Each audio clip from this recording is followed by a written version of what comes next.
Hai teman-teman, selamat datang kembali di channel aku, Nor Ismaya. Bagaimana kabarnya hari ini? Semoga teman dalam keadaan sehat selalu ya.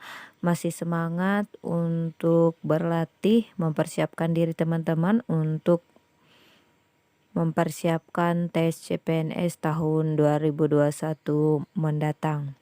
Pada video kali ini aku akan berbagi tentang soal dan pembahasan tes wawasan kebangsaan materi nasionalisme. Untuk itu teman-teman, mari kita mulai. Soal yang pertama. Nasionalisme atau semangat kebangsaan merupakan cerminan dari sila Pancasila yang A pertama, B kedua, C ketiga, D keempat, atau E kelima. Nasionalisme atau semangat kebangsaan merupakan cerminan dari sila Pancasila yang C ketiga. Adapun nasionalisme itu sendiri teman-teman merupakan suatu sikap politik atau pemahaman dari masyarakat suatu bangsa yang memiliki keselarasan kebudayaan dan wilayah. Juga memiliki kesamaan cita-cita dan tujuan sehingga timbul rasa ingin mempertahankan negaranya baik dari internal maupun eksternal. Jadi nasionalisme atau sikap nasionalisme itu mencerminkan sila ketiga. Lanjut ke soal nomor 2. Salah satu contoh ancaman disintegrasi dari keutuhan suatu masyarakat di lingkungan pelajar adalah A. Tindakan korupsi, B. Tawuran antar sekolah, C. Tindakan kriminalitas, D. Etnosentrisme, atau E. Aksi demonstrasi.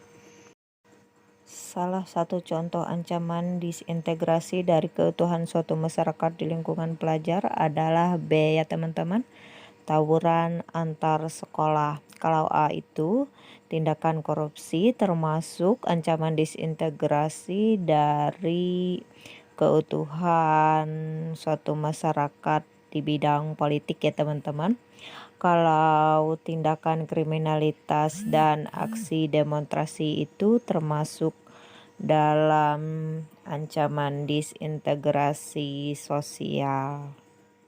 Oke teman-teman, lanjut ke soal nomor 3. Pasal 32 Undang-Undang Dasar 1945 mengandung semangat nasionalisme di bidang A. Budaya, B. Sosial, C. Ekonomi, D. Politik, atau E. Hak asasi manusia. Adapun bunyi dari pasal 32 Undang-Undang Dasar 1945 adalah negara memajukan kebudayaan nasional Indonesia di tengah peradaban dunia dengan menjamin kebebasan masyarakat dalam memelihara dan mengembangkan nilai-nilai budayanya. Negara menghormati dan memelihara bahasa daerah sebagai kekayaan budaya nasional. Jadi jawaban untuk soal Pasal 32 Undang-Undang Dasar 1945 mengandung semangat nasionalisme di bidang A. Budaya. Lanjut ke soal nomor 4. Nasionalisme dapat diklasifikasikan ke dalam jenis-jenis berikut kecuali A. Nasionalisme humaniter, B. Nasionalisme Yakobin, C. Nasionalisme tradisional, D. Nasionalisme integral, atau E. Nasionalisme doktriner. Oke teman-teman, nasionalisme dapat diklasifikasikan ke dalam jenis-jenis seperti berikut: nasionalisme humaniter, nasionalisme Yakobin, nasionalisme tradisional, dan nasionalisme integral. Jadi yang bukan jenis dari klasifikasi nasionalisme adalah E, nasionalisme doktriner. Lanjut soal berikutnya, nasionalisme memiliki prinsip-prinsip utama yang biasa disebut pilar nasionalisme sebagai berikut, kecuali A. Cognitive, B. Unity, C. Liberty, D. Equality, atau E. Personality.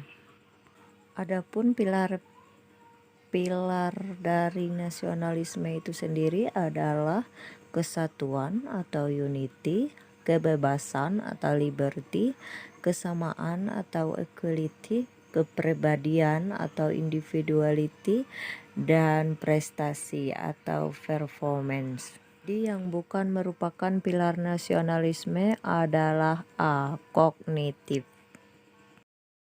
Soal selanjutnya, salah satu faktor penting utama yang berperan pada masa awal pertumbuhan nasionalisme di Indonesia adalah A. Budaya, B. Bahasa, C. Pendidikan, D. Lagu kebangsaan, atau E. Sosial. Faktor penting utama dalam nasionalisme adalah bahasa, karena bahasa merupakan faktor penting yang berperan dalam pertumbuhan nasionalisme di Indonesia.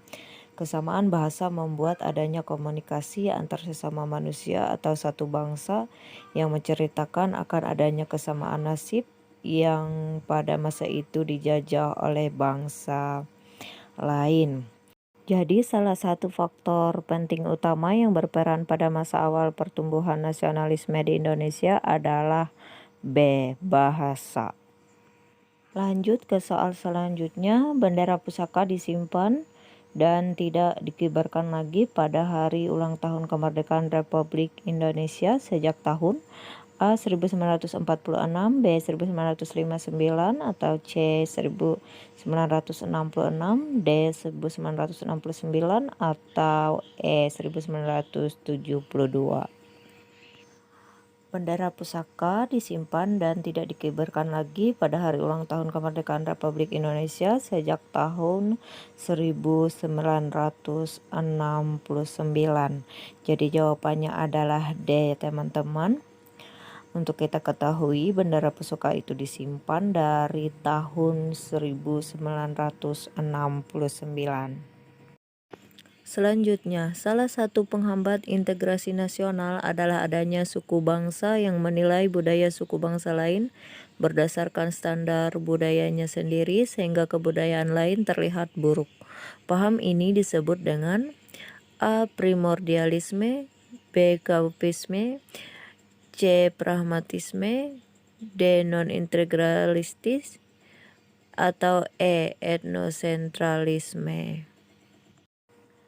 Etnosentralisme adalah penilaian terhadap kebudayaan lain atas dasar nilai dan standar budaya sendiri. Orang-orang etnosentralisme menilai kelompok lain relatif terhadap kelompok atau kebudayaannya sendiri, khususnya bila berkaitan dengan bahasa, perilaku, kebiasaan, dan agama.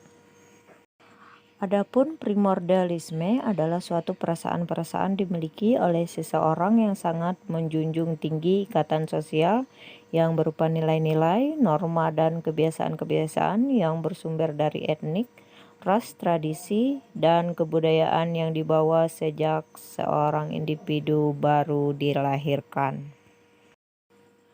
Chauvinisme adalah ajaran atau paham mengenai cinta tanah air dan bangsa yang berlebihan. Makna ini kemudian diperluas hingga mencakup fanatisme ekstrim dan tak berdasar terhadap suatu kelompok yang diikuti. Sedangkan pragmatisme adalah aliran filsafat yang mengajarkan bahwa yang benar adalah segala sesuatu yang membuktikan dirinya sebagai yang benar dengan melihat kepada akibat-akibat atau hasilnya yang bermanfaat secara praktis. Jadi salah satu penghambat integrasi nasional adalah adanya suku bangsa yang menilai budaya suku bangsa lain berdasarkan standar budayanya sendiri sehingga kebudayaan lain terlihat buruk. Paham ini disebut dengan paham etnosentralisme. Lanjut ke soal selanjutnya. Pembukaan Asian Games tahun 2018 merupakan salah satu momen yang menunjukkan rasa nasionalisme yang tinggi. Salah satunya adalah dengan ditampilkan budaya tari asal Indonesia yaitu A. Tari Kecak, B. Tari Saman, C. Tari Seodati, D. Tari Ratu Jaro, atau E. Tari Jaipong. tarian asal Indonesia yang ditampilkan dalam pembukaan Asian Games tahun 2018 yang lalu, yaitu tari Ratoh Jaro. Sampailah pada soal yang terakhir, soal yang ke-10. Sumpah Pemuda merupakan titik awal perjuangan nasionalisme di Indonesia. Sumpah Pemuda merupakan kesepakatan Kongres Pemuda II yang diketuai oleh A. Insinyur Soekarno, B. Ki Hajar Dewantara, C. W.R. Supratman, D. Muhammad Yamin, atau E. Sugondo Joyo Puspito. Kongres Pemuda II yang diadakan pada tanggal 27 sampai 28 Oktober tahun 1928 dipimpin oleh Sugondo Joyo Puspito dari PPPI, Perhimpunan Pelajar-Pelajar Indonesia, menghasilkan keputusan penting yang disebut sebagai Sumpah Pemuda. Jadi jawabannya adalah E. Sugondo Joyo Puspito. Oke teman-teman, demikian dapat aku sampaikan di video aku kali ini. Semoga bermanfaat untuk teman-teman. Semoga teman-teman tambah semangat dalam mempersiapkan diri untuk tes CPNS tahun 2021 mendatang. Sampai bertemu kembali di video aku selanjutnya. Jangan lupa like, comment, and subscribe ya teman-teman. Terima kasih.